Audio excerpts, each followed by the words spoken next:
하나님께서 주시고자 하는, 우리에게 말씀하시고자 하는 많은 것들도 우리가 배워오게 되었습니다.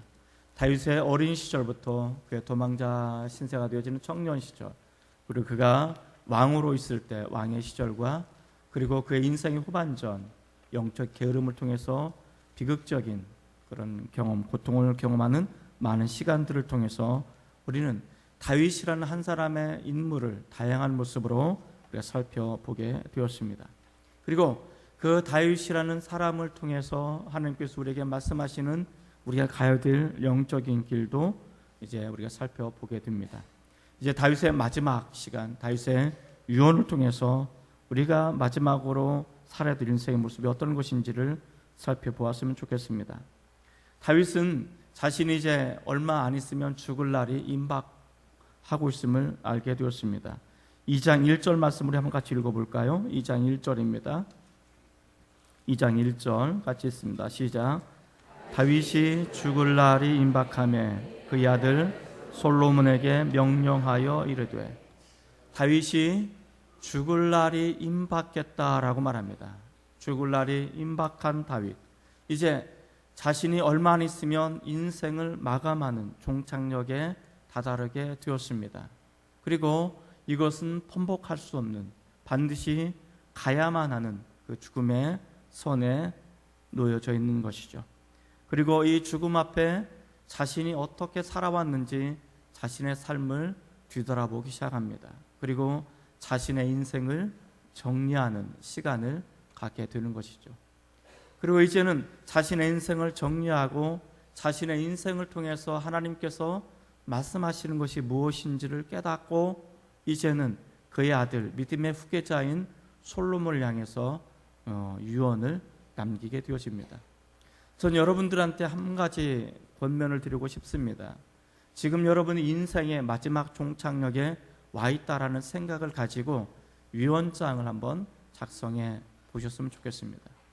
유언장을 작성할 때 여러분들은 여러분의 자녀들 혹은 여러분들이 사랑하는 사람들에게 마지막 남겨지는 글들이 되겠죠. 자, 지금까지 내가 유언장을 남기게 되어지고 이제 내가 인생의 종착역에 다다랐다라고 생각하고 하면 이제 내가 내 자녀들에게 혹은 내 사랑하는 사람들에게 내가 어떤 말을 해주고 싶은가, 그러기 위해서는 자신의 인생을 돌아보게 될 것입니다. 내가 어떤 인생으로 지금까지 살아왔던가, 그리고 내가 살아오면서 내 삶의 결과가 과연 후회에 들어온 삶은 아니었는가, 내 삶은 그런대로 괜찮은 인생이었는가 라고 뒤돌아보게 될 것입니다. 그리고 만약에 내가 이 인생을 여기서 마감한다면 내 사랑하는 자녀들과 사랑하는 사람들에게 무엇이라고 부탁을 하고 싶을까? 이것은 내 인생을 정리한 삶의 결과물이고 살아온 인생의 가치일 거라고 저는 생각합니다. 그래서 내가 정말로 중요하고 소중하게 여기는 삶의 의미, 삶의 가치를 유언의 형태로, 글의 형태로, 때로는 말의 형태로 남겨져서 이야기하게 될 것입니다.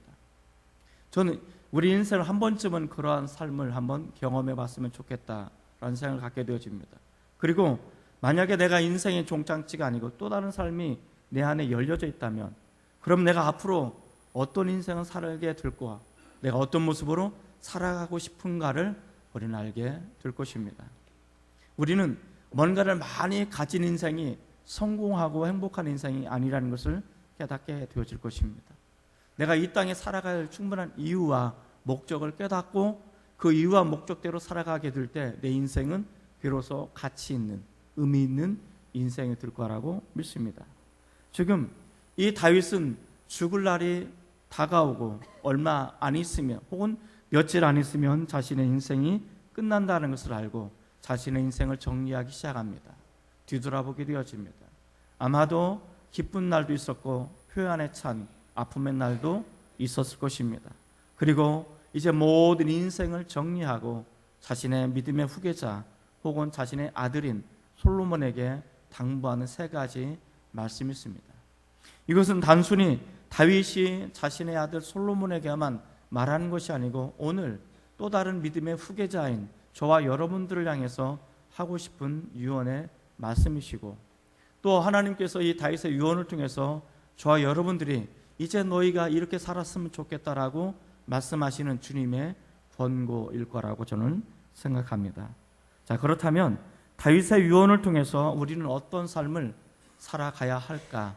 첫 번째로 우리는 강한 사람의 인생으로 살아야 합니다. 따라해 볼까요? 우리는 강한 사람의 인생으로 살아야 합니다.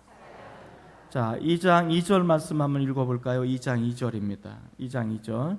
자, 한 목소리 같이 읽겠습니다. 시작. 내가 이제 세상 모든 사람이 가는 길로 가게 되었노니 너는 힘써 대장부가 되고. 자, 이제 내가 죽을 날이 얼마 안 남았는데 내가 너에게 마지막으로 당부하고 싶은 말이 있는데 너는 힘써 대장부가 되라 라고 말을 하고 있습니다. 이 힘써 대장부가 되다, 대장부가 되다라는 것은 원문에 보면 강한 사람이 되라라는 뜻이 담겨져 있습니다. 여기서 강한 사람이라는 것은, 강하다라는 것은 우리가 생각하는 것처럼 힘이 세다, 능력이 있다, 혹은 권력이 있다 이런 뜻이 아닙니다. 여기서 강하다라는 것은 담대하라라는 뜻입니다. 용기를 가지라라는 뜻입니다. 용기라는 것은 무엇입니까? 내가 어느 자리에 머물러 있을 때 나에게 다가오는 두려움과 공포와 고난이 있습니다. 그래서 그 자리를 도망가고 싶습니다. 자, 그럼에도 불구하고 내가 그 자리에 있어야 된다면 내게 달려오는 어려움이 있고 고난이 있다 할지라도 기꺼이 그 어려움과 고난에 맞서서 그 자리에 머물러 있는 것, 그 자리를 지켜내는 것, 이것이 용기입니다. 마찬가지로 여기서 강하다라는 것은 그런 의미를 가지고 있습니다. 그래서 강한 사람이라는 것은 어떤 어려움에도 흔들리지 말고 강하게 나아갈 길을 고수하라라는 뜻이 담겨져 있습니다. 내가 가야 될 그 길을 알았다면 그 길을 걸어감에 있어서 어떤 어려움이 온다 할지라도, 어떤 유혹이 온다 할지라도, 어떠한 시험이 온다 할지라도 그 어려움과 유혹과 시험에 굴하지 않고 내가 그 길을 고수하는 것, 그 길을 포기하지 않는 것, 그래서 그 길을 가는 것, 이것이 강하고 담대한 사람이란 뜻이 담겨져 있습니다. 그래서 우리는 이 강한 사람이 되기 위해서, 용기 있는 그리고 담대한 인생이 되기 위해서는 내가 가야 될 길이 어떤 것인가를 발견해야만 하는 것입니다. 여러분들은 죽음을 향해서 달려가고 있습니다. 싫든 좋든 우리는 죽음을 향해 달려가고 있습니다. 어느 정점에 이르면 우린 죽음을 피할 수가 없습니다. 저도 죽음을 피할 수가 없고 여러분도 죽음을 피할 수가 없습니다. 자, 그렇다면 우리는 죽음이라는 종착지를 향해 가게 되어지는데, 언젠가는 우리가 그 자리에 서게 되어지는데, 그 자리에 섰을 때 여러분의 인생이 후회되는 인생이라면 우린 잘못 산 것입니다. 이 이야기는 뭐냐면 내가 어떻게 살아야 되는지, 내가 왜 살아야 되는지, 어떤 모습으로 살아야 되는지를 모르고 그냥 살았다는 것입니다. 그런데 우리 인생이 그냥 막 살면 반드시 후회하게 되어 있습니다. 그래서 우리는 내가 가야 될 인생의 길을 알아야 됩니다. 하나님께서 나에게 생명을 부여하시고 하나님께서 나에게 구원해 주시고 내가 가야 될 영원한 천국을 바라보고 믿음의 길을 걸어가게 하셨다면 우리는 이 죽음이라는 관문을 통해서 바라봐야 될 영원한 천국을 바라보고 살아가야 되는 것입니다. 우리 영원한 천국을 목적지를 놓고 바라보고 살아가는데 그 살아가는 도중에 많은 어려움이 있습니다. 많은 장애물이 있습니다. 많은 유혹이 있습니다. 또 시련도 있습니다.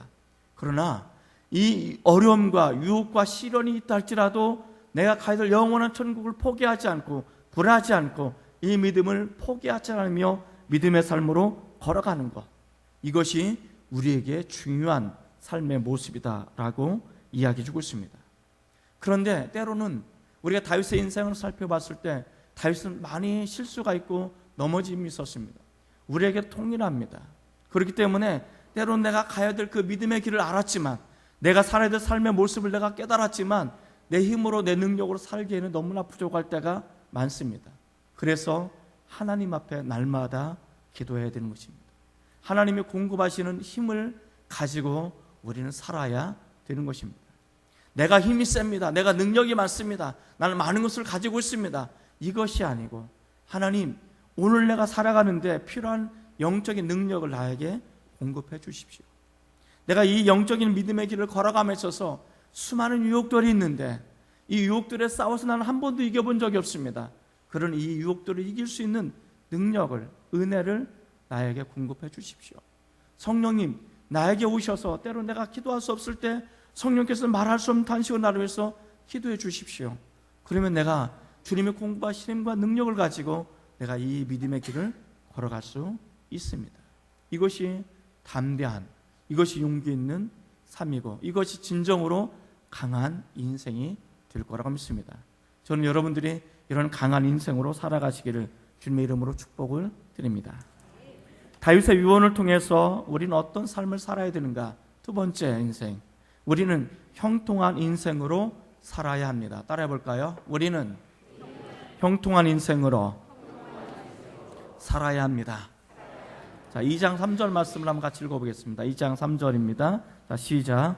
내 하나님 여호와의 명령을 지켜 그 길로 행하여 그 법궤와 계명과 율례와 증거를 모세의 율법에 기록된 대로 지키라. 그리하면 내가 무엇을 하든지 어디로 가든지 형통할지라.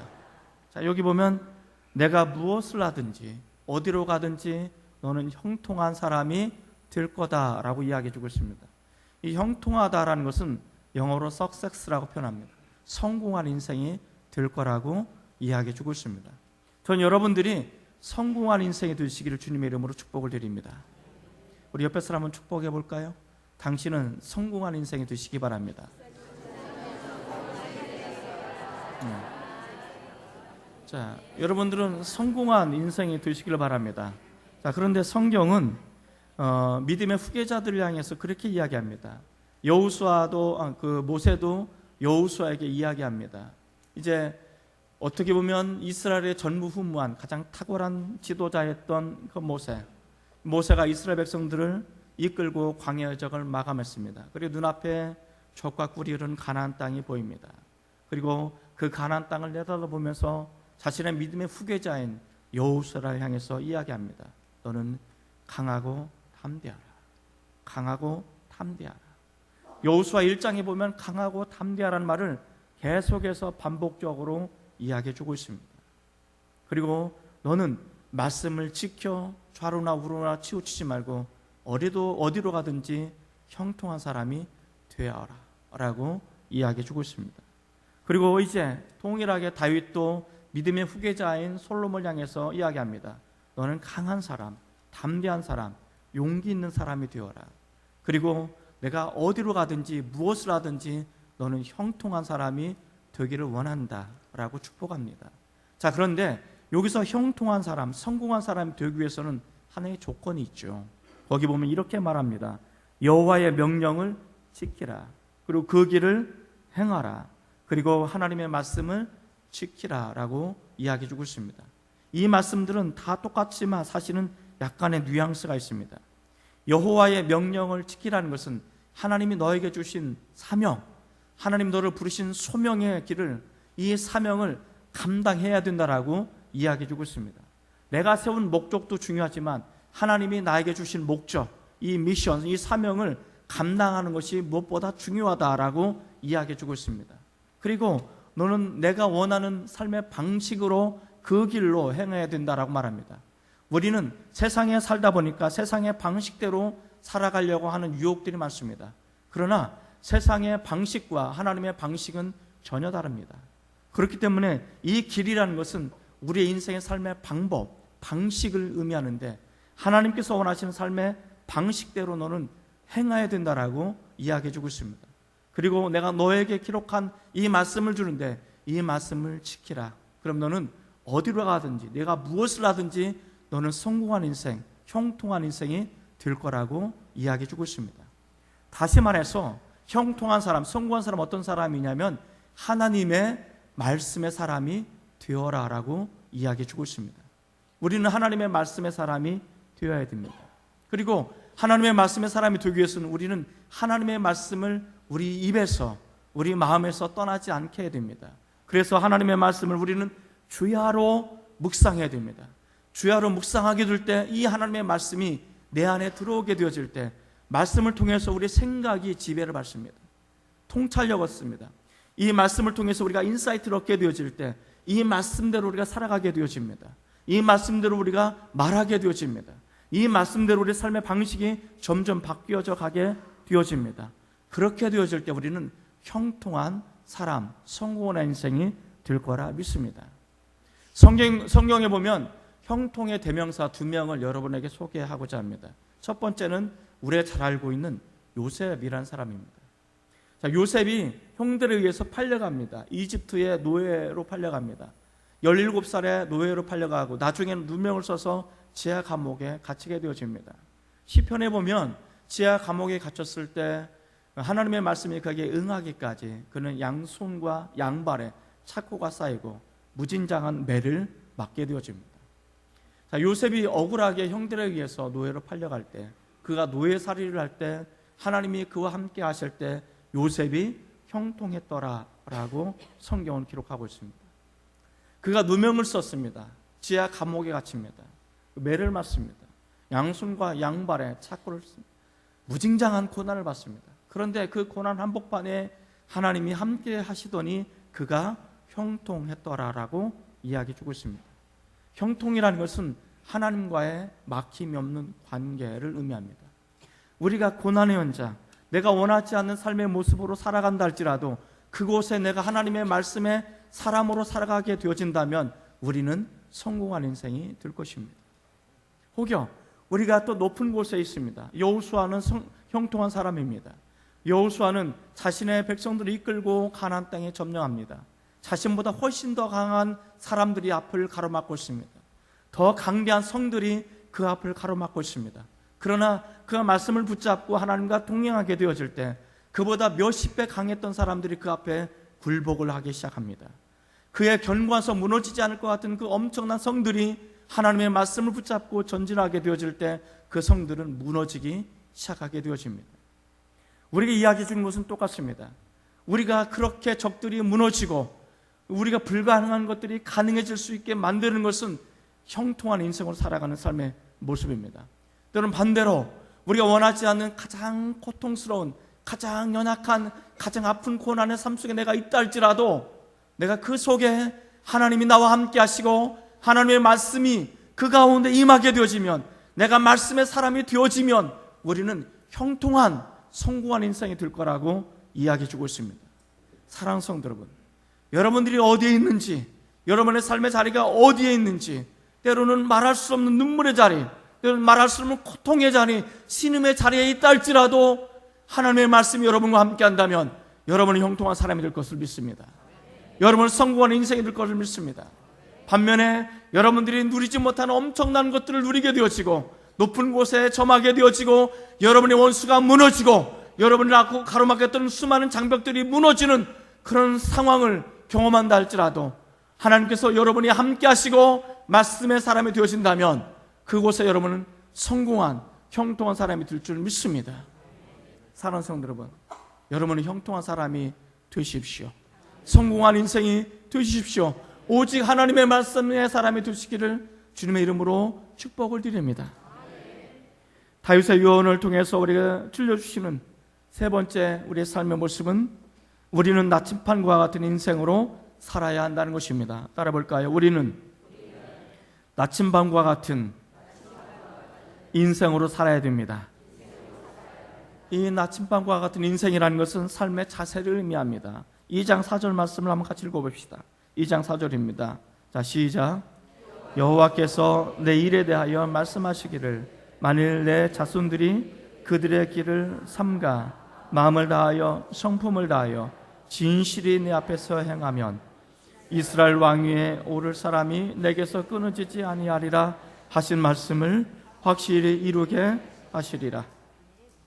여호와께서 내 일에 대해서, 나의 일에 대해서 말씀하신다라는 것입니다. 그러면 하나님께서 다윗을 통해서 말씀하시는, 다윗을 통해서 하시는 일이 뭘까요? 다윗을 하나의 길잡이가 되는, 방향을 결정해주는 그런 사람이 되기를 원한다는 것입니다. 다시 말해서 하나님께서는 다윗의 인생을 통해서 나침반과 같은 인생이 되기를 원한다라고 이야기해주고 있습니다. 좀 더 다시 말해서 많은 사람들이 다윗의 인생을 연구하고 다윗의 인생을 볼 때 우리는 저렇게 살아야 되는구나라고 삶의 모습을, 방향을 제시해주는 그런 나침반과 같은 인생이라고 이야기해주고 있습니다.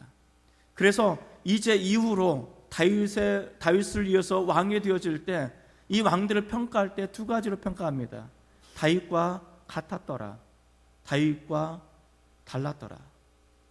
그 왕들을 평가할 때 다윗의 길로 걸어가는 왕들이 있고 다윗의 길을 벗어나서 악한 길로 걸어가는 두 가지로 평가하고 있음을 우리에게 이야기해주고 있습니다. 자, 그러면 한번 생각해 봅시다.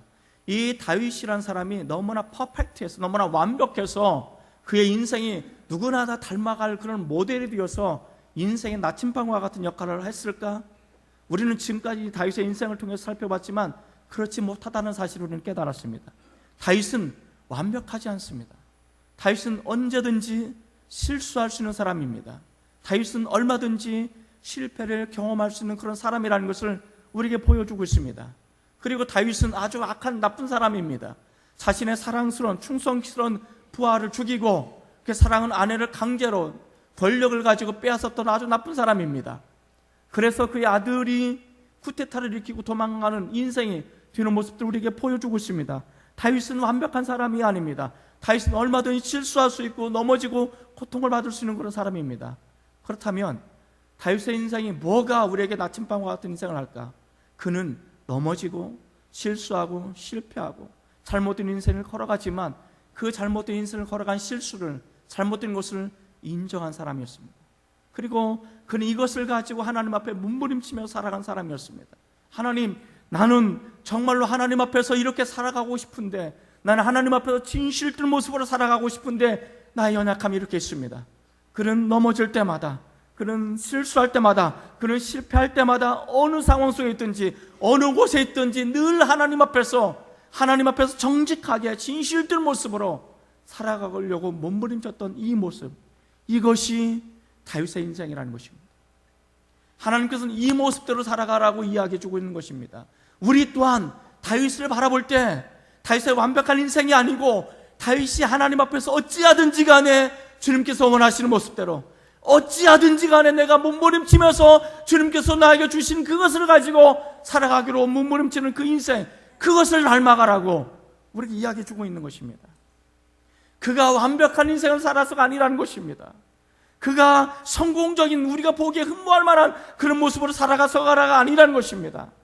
우리도 넘어질 수 있어요. 우리도 잘못될 수 있어요. 우리는 알지 않습니까? 죄와 싸워서 이기고 싶지만 죄가 나를 이긴다는 사실을, 내가 세상의 유혹을 극복하고 세상의 유혹을 뛰어넘고 싶지만 세상의 유혹이 나를 이긴다는 사실을 알지 않습니까?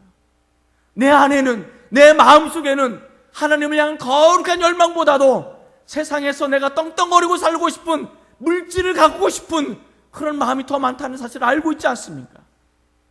지금 제 얘기를 하는 거예요. 알지 않습니까? 그럼에도 불구하고 이런 연약하고 부족한 인생이라 할지라도 이 부족하고 연약한 속에서 내가 어찌하든지 간에 하나님, 그럼에도 불구하고 나는 하나님 뜻대로 살고 싶습니다, 나는 하나님 원하는 대로 살고 싶습니다라고 몸부림을 치면서 살아가는 것, 이것이 나침반과 같은 인생이라는 것입니다. 여러분, 이 몸부림이 내 안에 있어야 되는 것입니다. 이 몸부림이 내 심령 안에 있어야 되는 것입니다. 나는 정말로 주님께서 원하시는 대로 살고 싶어요. 내가 이렇게 살고 싶지 않단 말이에요. 그래서 여러분들이 몸부림치면서 기도하면서 하나님 앞에 나가고 또 나가고 또 나가는 것, 이 삶의 자세가 여러분의 등 뒤에 있는 사람들에게 나침반과 같은 역할을 한다는 거예요. 생각해 보십시오. 지금 여러분 등 뒤에 누가 있습니까? 여러분의 등 뒤에 누가 있습니까? 아무개 집사님 있는 게 아니에요. 지금 여러분의 등 뒤에 누가 있어요? 여러분의 자녀가 있어요. 여러분의 등 뒤에 누가 있어요? 여러분의 사랑하는 사람들이 있어요. 잘 생각해 보시기 바랍니다. 여러분의 등 뒤에는 여러분의 자녀가 있고, 여러분의 등 뒤에 여러분의 사랑하는 사람들이 있고 지인들이 있습니다. 그리고 그 여러분의 자녀와 사랑하는 사람들과 지인들은 여러분의 등 뒤를 바라보게 되어집니다. 내가 저 사람을 통해서 내가 어떻게 살아갈지 한번 이렇게 생각해 보시기 바랍니다.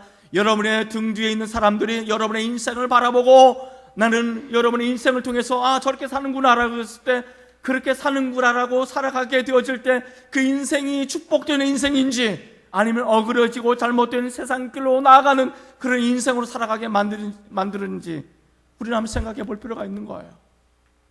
여러분의 인생을 통해서 여러분의 자녀들이 여러분의 인생을 바라보게 될 것입니다. 그리고 내 부모의 인생을 바라보게 될 것입니다. 우리 부모가 인생이 저렇게 살았는데 나도 저렇게 살아야 되는구나. 그래도 여러분의 인생, 자녀들이 여러분의 인생을 닮아가기 시작할 때 그 닮아가는 그 모습이 축복될 모습인지, 아니면 어그러지고 잘못되어지고 하나님이 정말로 싫어하는 그런 인생의 모습으로 살아가고 있는지를 한번 생각해 보셔야 된다는 것입니다. 생각해 보셨어요? 여러분들이 실수하고 넘어지고 때로는 실패 속에서 어려움이 있습니다. 그럼에도 불구하고 그 어려운 자리에서 하나님 앞에 다시 한번 기도합니다. 몸부림을 칩니다. 하나님 뜻대로 살려고 몸부림을 치는 것입니다. 이 모습을 여러분의 자녀들이 본다면, 이 모습을 여러분의 사랑하는 사람들이 본다면 여러분의 자녀들은 그렇게 해야 될 것입니다. 내 인생도 어려움이 올 수 있구나. 그리고 여러분의 자녀들이 인생의 어려움을 당면하게 되어질 때 쉽게 인생을 포기하는 게 아니에요. 여러분의 인생이, 자녀들이 어려움과 고난에 찼을 때 이제 도망가고 싶다, 인생을 포기하고 싶다, 좌절하고 싶다, 내려놓고 싶다, 그래서 인생을 포기하는 인생으로 살아가지 않아요. 왜냐하면 내 엄마가, 내 아버지가 이 어려운 인생 가운데 몸부림치면서 하나님 앞에 기도했던 그 모습이 떠오를 거예요. 그리고 여러분의 자녀들도 여러분의 자녀 인생의 어려움 속에 있을 때 이것을 바라보고 나도 하나님 앞에 기도해야 되는 거, 내가 몸부림을 치면서 하나님 앞에 나가야 된다는 사실을 알려줄 거예요. 이게 나침반 아니에요. 이게 길잡이가 되는 거 아니에요. 지금 여러분의 삶의 모습에 귀한 길을 고 여러분이 가고 있는 그 인생의 길을 여러분의 자녀를 따라가고 있는 거예요. 여러분 사랑하는 사람들 그 뒤를 따라가고 있는 거예요. 이 길이 멸망의 길로 가는 것인지 하나님이 원하시는 축복의 길로 가는 것인지 우리는 생각해 볼 필요가 있다는 거예요. 생각해 보셨나요? 다윗은 솔로몬에게 그걸 이야기하는 거예요. 솔로몬아, 나는 네 애비는 실수하고 넘어지고 네 애비의 실수가 뭔지 알지? 알아요. 자, 그러나 넌 나를 닮기를 원해. 넌 나를 닮았으면 좋겠어. 뭘 닮았으면 좋겠어요? 그 아비가 잘못된 것을 바라는 거 그거 아니잖아요. 내가 정말 어렵고 힘들어도 내가 하나님 앞에 얼마나 정직하게 살려고 몸부림쳤는지 너 그거 배워라. 너 그거대로 살아야 된다 라고 말하는 거예요. 여러분들이 언젠가 유언장을 남기게 될 거예요. 유언장에 뭐라고 인생을, 자녀들에게 뭐라고 쓸 거예요? 이 세상에서 돈 많이 벌고 건강하고 안락하고 행복하게 살아라? 그렇게 쓰실 거예요? 아무 문제 없이 안락하고 편안하게 살면 잘 사는 건가요? 의미 있는 인생인가요? 괜찮은 인생인가요? 저도 그렇게 살고 싶지만 그렇게 사라지지 않는다는 것을 알잖아요. 그렇다면 나는 어떻게 살 것인지, 내 등 뒤에 있는 사람 앞에 나는 어떤 모습을 살아야 할 것인지 이제는 진지하게 고민하셔야 되죠. 그 하나님 앞에서 정말 몸부림치면서 내 인생을 포기하지 않는 그 모습으로 살아가게 되어질 때 나는 또 다른 누군가의 등불이 될 수 있고, 누군가의 등대 역할을 할 수 있고, 누군가의 방향의 인생의 방향을 결정해 줄 수 있는 나침반과 같은 역할을 할 거라 믿습니다. 그런 축복의 인생으로 살아가시기를 주님의 인생으로, 주님의 이름으로 축복하며 또 격려합니다. 기도하십시다.